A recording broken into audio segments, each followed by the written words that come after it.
కొత్త సార్ అయితే class first ఎవరు అని అడగగానే మా క్లాస్ వాళ్ళంతా నా వైపు చూపించారు. "నువ్వు లేమ్మా, నువ్వు లేసి చదువు" అని సార్ అనగానే నేను పైకి లేచి, "సార్ మాకు చదవడం రాదు" అన్నాను. "మీరు 4వ తరగతి చదువుతున్నారు, చదవడం కూడా రాదు అంటున్నారు. అసలు మీకేమొచ్చు చెప్పండి" అన్నారు. "మాకు అ, ఆ, ఇ, లు, గుణింతాలు, ఎక్కాలు, అలాగే ఏబీసీడీలు ఇవి మాత్రమే వచ్చు" అని చెప్పాము.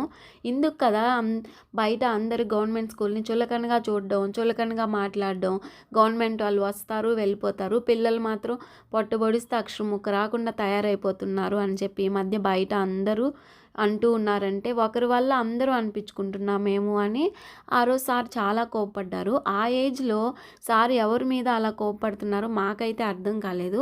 మీకు అర్థమైంటే కామెంట్ చేసేయండి. ఇకపోతే ఈ వీడియోలో నేను మిల్ మేకర్ పకోడీ చేశాను. చూడ్డానికి మీకు ఎలా అనిపించిందో అయితే చెప్పేయండి. టేస్ట్ అయితే చాలా వచ్చింది.